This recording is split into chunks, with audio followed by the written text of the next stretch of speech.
Dan saudara, kita kini akan perbarui informasi bagaimana kondisi banjir di Aceh Tamiang, Aceh. Sudah bergabung bersama kami maksud kami Bupati Aceh Tamiang, Armia Pahmi. Selamat pagi. Assalamualaikum Pak Armia. Waalaikumsalam, Mas Bruna. Ya, Pak Armia, untuk saat ini Pak Armia sedang berada di mana, Pak? Kami saat ini sedang berada di posko bantuan untuk korban banjir. Karena kebetulan kita sudah membuat jaringan Starlink, sehingga ada jaringan di sini, Mas. Kalau kita berada di daerah-daerah lainnya mungkin masih agak berkurang untuk signal, maka kami di khusus kami berada, Mas. Oke, berarti jaringan internet yang sudah terkoneksi berarti di lokasi Bapak ini di sebelah mana, Pak? Di posko di Kampung PBD, Mas. Di posko kami, posko induk kami di sini. Oh, posko induk. Kemudian kalau untuk kondisi di posko-posko lain seperti apa saat ini, Pak? Untuk aliran listrik maupun komunikasinya, Pak? Jadi kami laporkan, memang untuk jaringan listrik, kemudian jaringan telekomunikasi sudah mulai pulih, dan kita sudah meminta kepada pihak PLN dan juga pihak Telkom supaya segera untuk maksimal 100% lah untuk jaringan ini bisa pulih kembali. Karena memang kebutuhan akan itu sangat penting sekali. Berapa persen, Pak, untuk listrik yang sudah terkoneksi sampai sekarang? Baru sekitar 25%, Mas. Jadi maka saya minta kepada pihak PLN segera, karena sesuai dengan deadline mereka, hari Jumat sudah semua bisa hidup. Tapi sekarang sampai hari ini kita belum mendapatkan itu, maka saya harapkan kita kasih deadline untuk hari ini supaya seluruh jaringan listrik di Kabupaten Aceh Tamiang sudah bisa maksimal hidup kembali. Oke, kalau untuk yang sudah teraliri listrik hingga saat ini di mana saja, Pak? Ada di beberapa kecamatan, Mas, seperti Karangbaru dan juga sebagian kota Kuala Simpang. Saya berharap juga di bertempat nanti kecamatan lainnya juga sudah bisa untuk aktif kembali itu jaringan PLN tersebut. Demikian. Oke, untuk aliran listrik ini apakah masih diprioritaskan untuk di posko pengungsian dan juga fasilitas umum atau sudah ke rumah-rumah warga, Pak?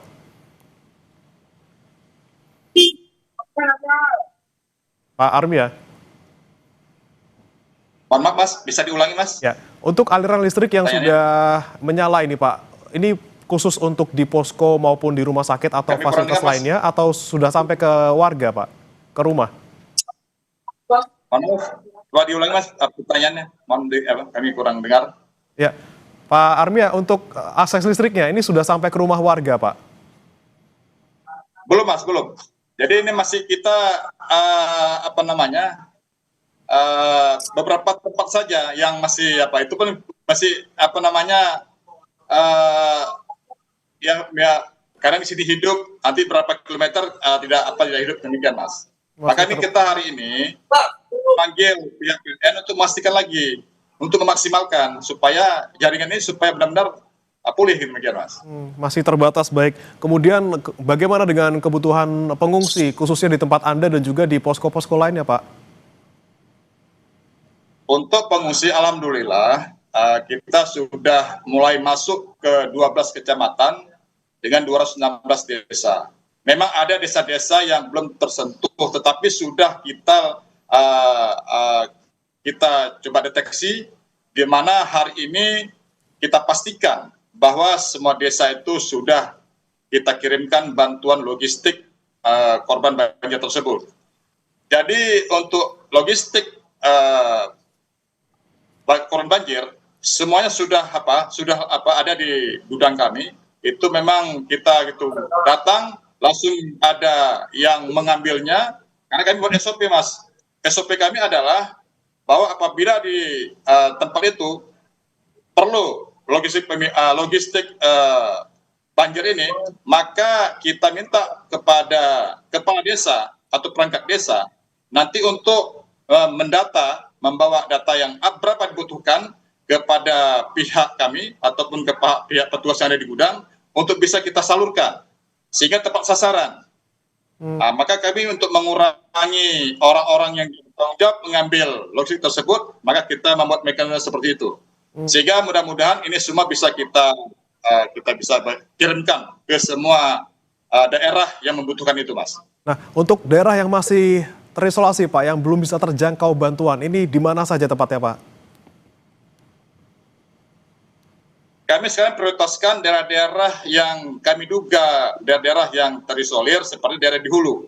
Seperti di Kecamatan Tenggulun, Kecamatan Bandar Pusaka, kemudian Kecamatan Tamiang Hulu. Karena ini merupakan daerah-daerah di hulu Sungai Tamiang.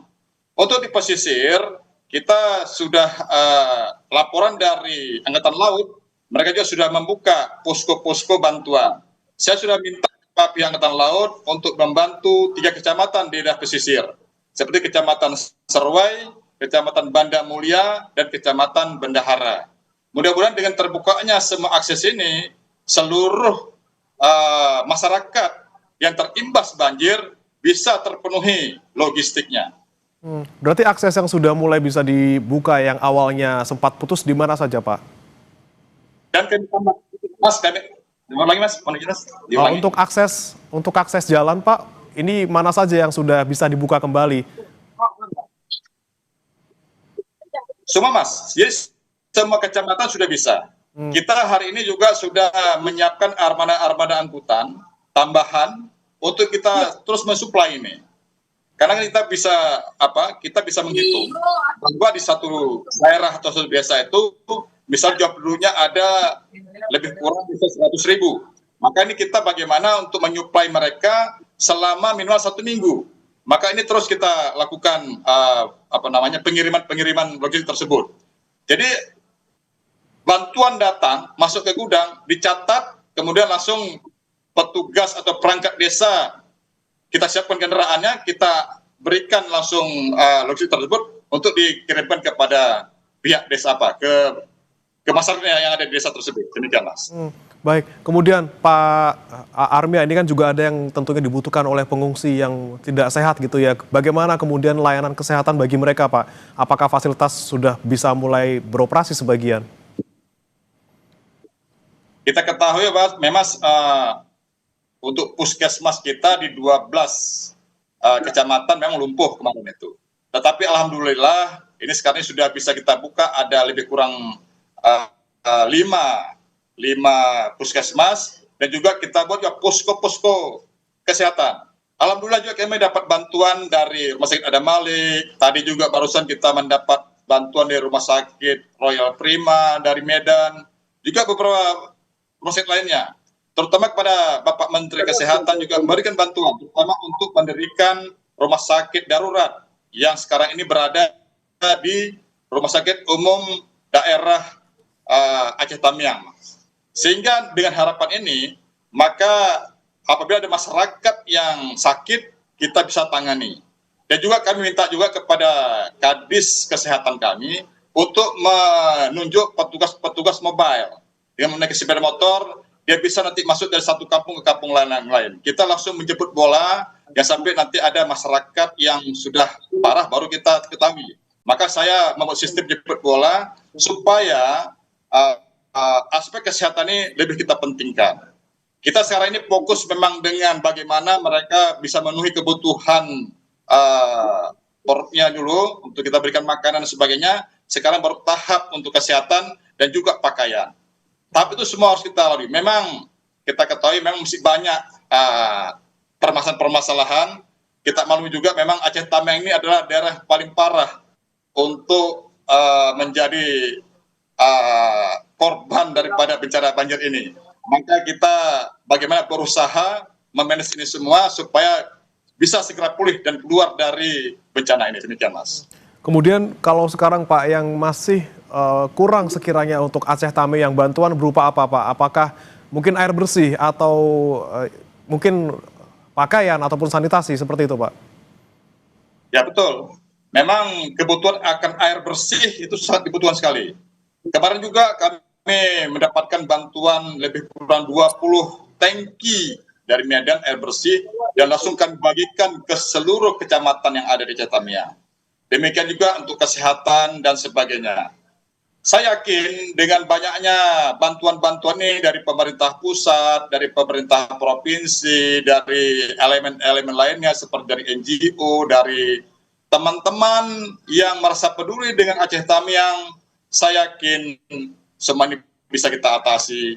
Dan saya juga sudah mengharapkan kepada masyarakat Aceh Tamiang, saya juga sudah menyampaikan, saya ingat bahwa pimpinan kalian ada di tengah-tengah kalian. Saya tidak akan pernah lari dari realita yang kita hadapi ini.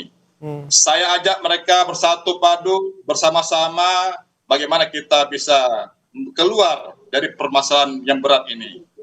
Kita percaya Allah SWT pasti akan membantu kita. Saya yakin itu, Mas. Baik, tentunya kehadiran pemerintah ini terus untuk diharapkan masyarakat untuk bisa membantu mereka. Pak Armia, tahan dulu Pak Armia, kami harus jeda sedang, nanti kami akan kembali ke Anda. Saudara tetap bersama kami di Breaking News Kompas TV.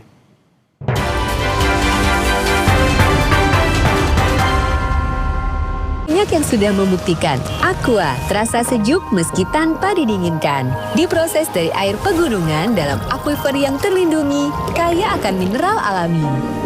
Aqua, hadirkan kesejukan badan dan pikiran.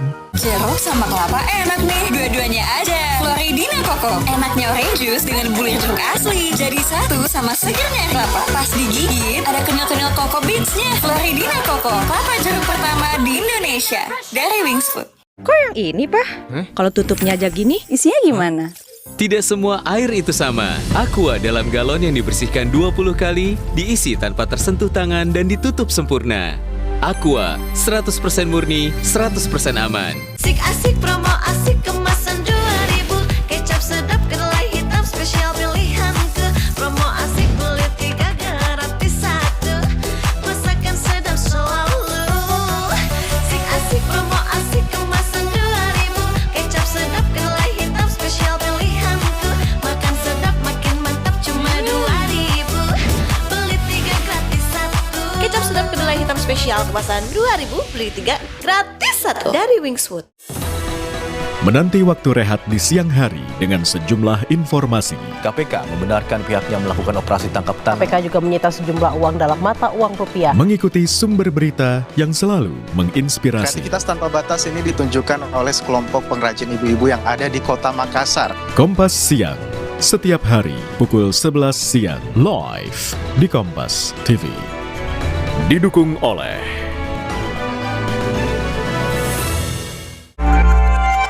Tokyo ni ikimasu. Steffi berlibur di Tokyo, Jepang.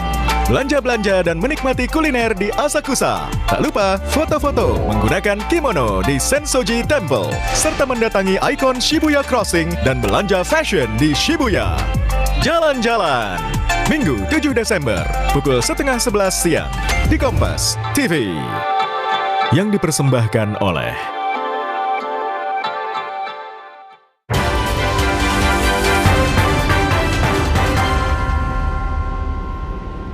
Kembali bersama kami di Breaking News, Saudara. Kami masih bergabung bersama dengan Bupati Aceh Tamiang, Armia Fahmi, melalui sambungan daring. Pak Armia, ini kan Aceh Tamiang menjadi daerah yang paling parah terdampak banjir, paling tidak di Provinsi Aceh seperti itu. Kemudian bagaimana upaya untuk memulihkan kembali jalan-jalan ataupun pembersihan dan juga pembangunan kembali rumah-rumah bagi warga yang sudah hancur seperti itu?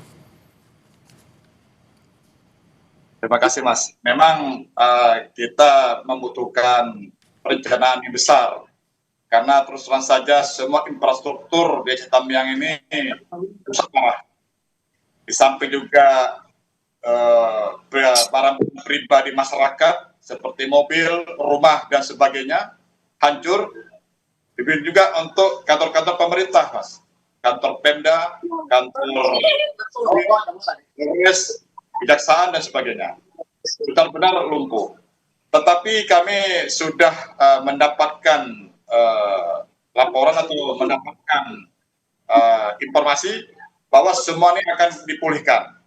Kami sudah melapor juga ke pihak Setkap, dan juga kami sudah koordinasi dengan pihak Badan Nasional Penanggulangan Bencana Pusat dan beliau juga Bapak pimpinan yang sudah kemari bersama kami juga pada Kementerian Sosial, Kementerian Kesehatan, dan lain sebagainya. Kami juga Kementerian Dalam Negeri, tadi malam juga Bapak Dirjen sudah berada di tengah kami. Jadi semua ini kita bersinergi nantinya, kita buat perencanaan yang matang bagaimana membangun kota Aceh Tamiang ini. Sehingga nanti kita sesuai tipe yang lebih baik ke depan. Kenapa? Karena Aceh Tamiang ini adalah daerah yang rawan banjir. Setiap tahun, terutama di akhir tahun pasti terjadi banjir. Maka kami harapkan nanti ada satu bentuk bangunan ataupun dari infrastruktur yang bisa minimal untuk mencegah ataupun minimal untuk mengurangi dampak daripada debit air apabila hujan turun di daerah hulu. Karena kita ketahui memang di hulu sangat tinggi debit air yang mengalir, sehingga inilah yang berimbas kepada daerah kami. Sehingga ini membutuhkan suatu pemikiran yang matang. Kemudian Mas, sekarang ini langkah yang kami lakukan tahap awal ini, kita ketahui bagaimana logistik dari Sumatera Utara bisa lancar sampai ke Aceh Tamiang. Maka kita ketahui jalan utama lintas Banda Aceh Medan itu sekarang ditutupi oleh berbagai macam seperti mobil-mobil yang hanyut oleh derasnya banjir dan juga rumah-rumah masyarakat yang sekarang ini berada di tengah-tengah jalan. Maka kami dari pemerintah pimpinan daerah sudah meminta kepada aparat TNI dan Polri untuk bisa membantu untuk memindahkan ataupun kita meletakkan barang-barang yang ada di tengah-tengah jalan tersebut untuk diletakkan di tempat yang aman, sehingga arus jalan dari Medan ke Banda Aceh dan sebaliknya bisa lancar. Sehingga nanti mudah-mudahan apabila pengiriman logistik juga mudah kami terima. Saat ini adalah bagaimana bantuan logistik sampai ke masyarakat, kesehatan masyarakat terjamin, nanti pemulihan juga kita harapkan bisa cepat ya Pak ya, tidak hanya oleh pemerintah kabupaten, tapi juga nanti ada peran dari pemerintah provinsi, pemerintah pusat dan juga seluruh pihak yang tergerak untuk bisa bersama-sama menghadapi bencana ini. Terima kasih Pak Armia Fahmi, Bupati Aceh Tamiang, sudah bergabung bersama kami di Breaking News. Selamat pagi. Assalamualaikum Pak Armia.